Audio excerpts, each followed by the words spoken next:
क्योंकि भगवान कभी भक्त के पीछे भागते हैं, ऐसा उदाहरण बहुत कम मिलता है।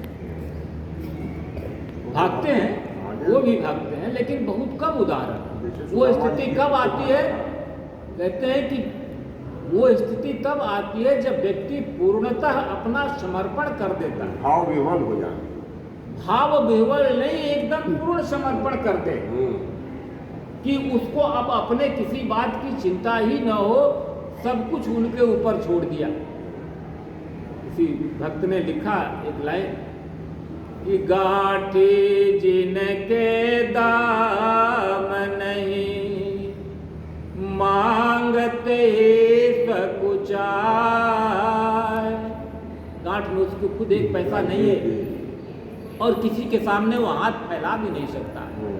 तो जब इस तरह का समर्पण आता है तब जाकर के क्या होगा कि ताके पीछे हरे फिरे, कहीं भूखा ना रह जाए।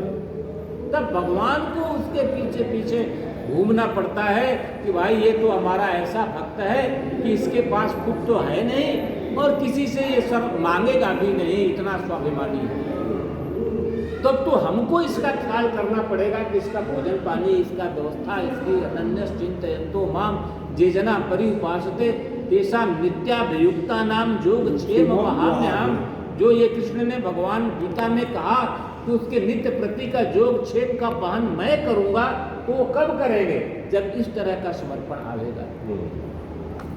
तो कभी कभी भगवान भक्त के पीछे भागते हैं, जो आज मारीच के पीछे भाग रहे हैं। और इसीलिए एक बात और देखिए, आगे प्रसंग आएगा, सीता हरण होगा, सीता को ले जाकर के रावण जब अशोक वाटिका में बैठा देगा, तो अशोक वाटिका में तुलसीदास जी लिखते हैं कि सीता जी भगवान के इसी छवि को ध्यान करते हुए बैठी हुई है और इसी छवि का स्मरण कर रही है। कौन सी छवि? मृग जो है वो भाग रहा है और भगवान राम धनुष बाण चढ़ाए उसके पीछे पीछे दौड़ रहे। क्या राम सीता ने राम के और किसी छवि को अपने जीवन में नहीं देखा था? अरे बहुत सारे छवि को देखा था। पहला उनका दर्शन जनकपुरी में हुआ था, फुलवारी के अंदर फूल तोड़ते हुए, कि हाथ से फूल तोड़ रहे हैं और पसीना चू रहा है।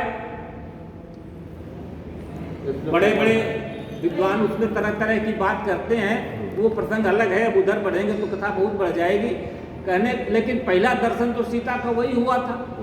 फुलवारी का प्रसंग तो व्यक्ति करीब करीब ऐसा होता है कि आपका प्रथम दृष्टया जहाँ साक्षात्कार जिससे होता है वो छवि ही हमेशा याद रहती है। तो प्रथम छवि तो वो थी, लेकिन उसके बाद दूसरी छवि सीता जी ने उनको दूल्हा बन के, घोड़े पर बन के बैठ करके जब उनके यहाँ आए होंगे उसको भी देखा।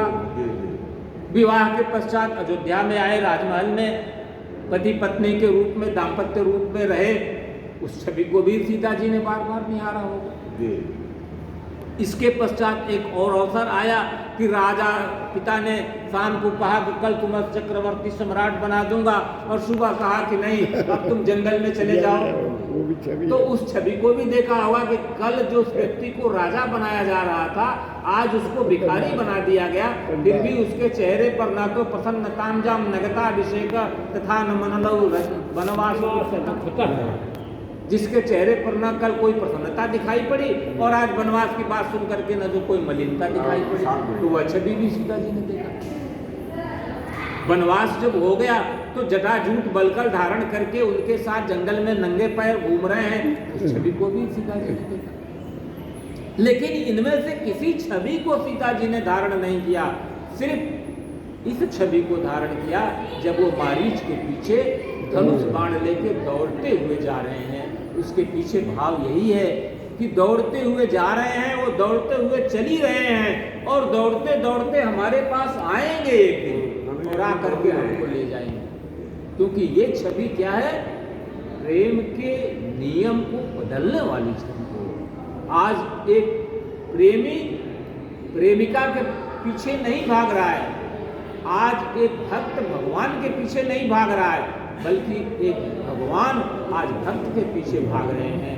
तुलसीदास जी ने आज इस प्रसंग को, इस दोहा को लिख करके और मारीच के माध्यम से पूरे क्रम को बदल दिया, पूरे नियम को बदल दिया। कहा कि नहीं, ऐसा भी होता है।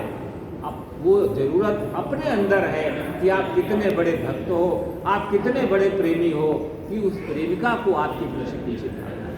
आज का प्रसंग यहीं तक विराम दिया जा रहा है।